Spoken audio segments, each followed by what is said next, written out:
રાજકોટ એસીબીએ 2 લાખની લાંચ લેતા ઝડપી પાડ્યા અને પાડ ગામ ખાતે આવેલી ગાયત્રી હાઈસ્કૂલના ક્લાર્ક તેમજ મેનેજિંગ ટ્રસ્ટીને ઝડપી પાડ્યા છે।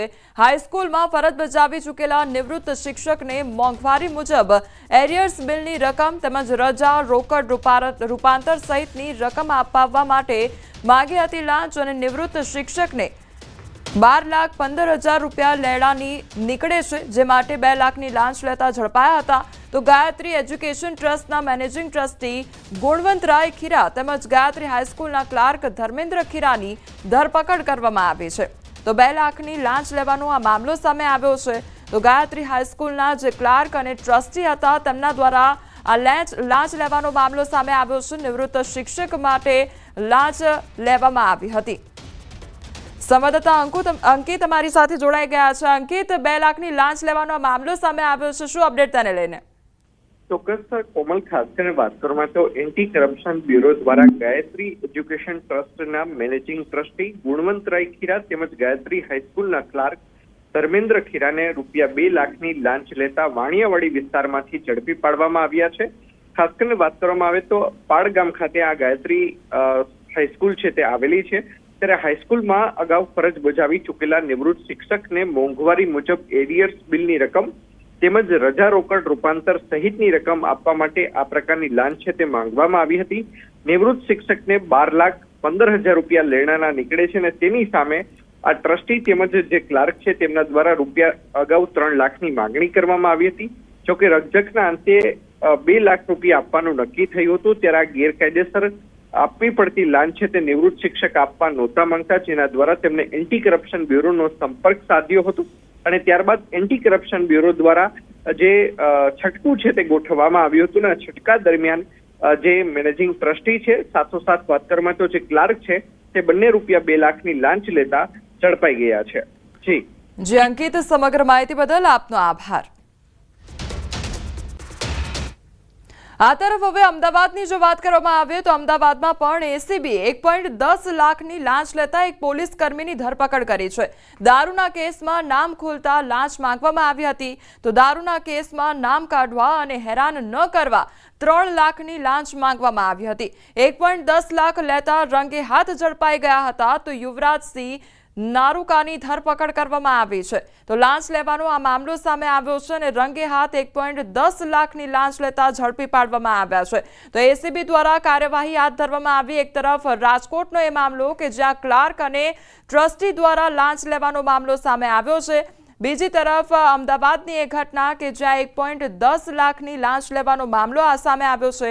દારૂના કેસમાં નામ ખોલતા લાંચ માંગવામાં આવી હતી।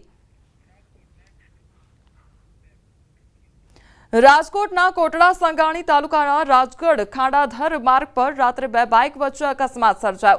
2 બાઇક સામસામે અથડાતા 2 યુવકોના મોત નીપજ્યા અને એક યુવક ગંભીર રીતે ઇજાગ્રસ્ત થયો છે। અકસ્માતનો ભોગ બનેલ ઇજાગ્રસ્ત અને મૃતક યુવકોના મૃતદેહને ગોંડલ સરકારી હોસ્પિટલ ખસેડવામાં આવ્યા હતા। તો ઇજાગ્રસ્ત યુવકની હાલત ગંભીર હોવાથી સારવાર અર્થે રાજકોટ ખસેડવામાં આવ્યો છે। અકસ્માતની ઘટનાની જાણ થતાં કોટડા સાંગાણી પોલીસે ગોંડલ સિવિલ હોસ્પિટલ ખાતે દોડી જઈને તપાસ હાથ ધરી છે।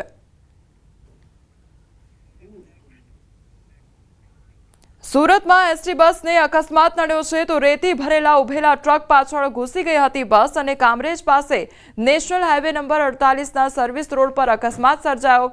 તો બસમાં સવાર 10 થી વધુ મુસાફરો ઇજાગ્રસ્ત થયા છે।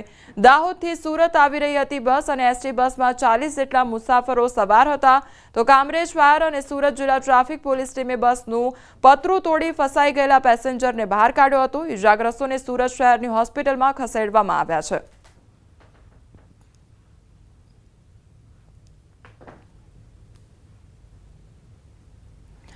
એસટીની સવારી સલામતી તમારી સૂત્ર તો છે, પણ 2 દિવસમાં 2 એસટી બસમાં અકસ્માત સર્જાયા છે। મુસાફરોના જીવ જોખમમાં મુકાયા છે। બંને અકસ્માતમાં ટક્કર એટલી જોરદાર હતી કે બસનો બુકડો બોલી ગયો। ટીવી સ્ક્રીન પર આ 2 દ્રશ્યો જોઈ રહ્યા છો, જે દેખાવથી જ ડરામણા લાગી રહ્યા છે। પહેલા દ્રશ્યો જે સુરતના કામરેજ પાસેના છે, જ્યાં દાહોદથી સુરત આવતી બસ રેતી ભરેલી ઉભેલા ટ્રક પાછળ ઘૂસી ગઈ। હવે ઉભેલો ટ્રક પણ બસ ચાલકને ન દેખાયો। સદનસીબે કોઈ મોટી દુર્ઘટના સર્જાઈ નથી, પરંતુ મુસાફરોના જીવ તો તાળવે ચોંટી ગયા. એક મુસાફર તો બસના પતરામાં ફસાઈ ગયો હતો. જો મોટી દુર્ઘટના સર્જાઈ હોત તો હવે આવી જ રીતે ગઈકાલે ખેડાના કપડવંજમાં મોડાસા રોડ પર પાંખિયા ચોકડી નજીક ટ્રિપલ અકસ્માત સર્જાયો, જેમાં એસટી બસ, ટ્રક અને ડમ્પર વચ્ચે અકસ્માત સર્જાયો હતો, જેમાં બસના કંડક્ટર તેમજ એક પેસેન્જરનું મોત નીપજ્યું છે અને અન્ય 8 લોકો ઇજાગ્રસ્ત થયા હતા.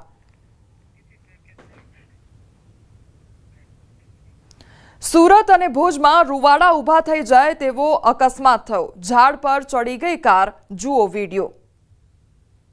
અકસ્માત એવો થયો કે કાર પલટીને ગલોટિયા ખાધા બાદ આ રીતે ઝાડ અને ઝાખરામાં જઈને પડી ગઈ હતી.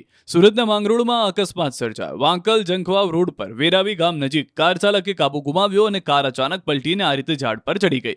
કહેવાય રહ્યું છે કે કાર ચાલક માંડવીના બલેઠી ગામનો વતની છે. દાવા પ્રમાણે કારમાં ચાલક સહિત 5 લોકો સવાર હતા, પરંતુ સદનસીબે તમામનો આબાદ બચાવ થયો. જોકે અકસ્માતમાં આ રીતે કાર ઝાડ પર ચડી ગઈ હોવાનો વિડીયો ખૂબ ચર્ચાના કેન્દ્રમાં છે. તો ભુજમાં ટ્રેલર ચાલકનો આતંક પણ જોઈ લો. ભુજ 7 સ્કાય રિંગ રોડ પાસે 2 ટ્રેલર સામસામે ભટકાતા ડ્રાઈવરનું ઘટના સ્થળે મોત થયું. ટ્રેલર પાછળ આવી રહેલું ટ્રેલર ધડાકાભેર અથડાતા ટ્રેલરનો ડુચ્ચો વળી ગયો. માંડ અંદર ફસાયેલા યુવાનને બહાર કઢાયો. અમદાવાદમાં ઘરેથી કહ્યા વગર કાર લઈને નીકળેલા યુવકે 3 વાહનોને લીધા અડફેટે. પાર્ક કરેલા વાહનોનો કચ્ચરઘાણ. માતેલા સાંઢની માફક કાર પર આવી અને વાહનોનો કચ્ચરઘાણ કાઢી નાખ્યો. રોડ પર મોતના તાંડવના આ દ્રશ્યો અમદાવાદના ઈસનપુરના છે. અમદાવાદના પૂર્વ વિસ્તારમાં માતા પિતા માટે લાલબત્તી સમાન અકસ્માતનો કિસ્સો સામે આવ્યો. ઘોડાસર પાસે એક કાર ચાલક યુવક ઘરેથી કહ્યા વિના ગાડી લઈને વહેલી સવારે નીકળ્યો. ઈસનપુરથી ઘોડાસર સ્મૃતિ મંદિર જવાના રસ્તા ઉપર વહેલી સવારે 4:45 વાગ્યાની આસપાસ ટાટાની ગાડી લઈને એક યુવક ફૂલ સ્પીડમાં નીકળ્યો હતો. કાર એટલી સ્પીડમાં ચલાવી કે કાબુ ગુમાવી દીધો. પછી કાર 3 થી 4 રાઉન્ડ ફરી ગઈ અને અનેક વાહનોની ટક્કર મારતી ગઈ. યુવકે પૂરપાટ ઝડપે ગાડી દોડાવી લોકોના જીવ જોખમમાં મૂકી દીધા. ગાડીની સ્પીડ એટલી હતી કે બાજુના ડીપીમાં પણ બ્લાસ્ટ થયો. બાદમાં માય ચોઇસ હેન્ડલૂમ નામની દુકાન પાસે ગાડી પૂર ઝડપે ટકરાઈ, જેના કારણે ગાડી પલટી ખાઈ ગઈ. અકસ્માત એટલો ગંભીર હતો કે દુકાનની નજીક પડેલા 3 વાહનોનો કચ્ચરઘાણ વળી ગયો. બનાવના કારણે વહેલી સવારે ચાલવા નીકળેલા સિનિયર સિટીઝનમાં પણ ભયનો માહોલ જોવા મળ્યો. બનાવ અંગે જાણ થતાં જે ડિવિઝન ટ્રાફિક પોલીસની ટીમ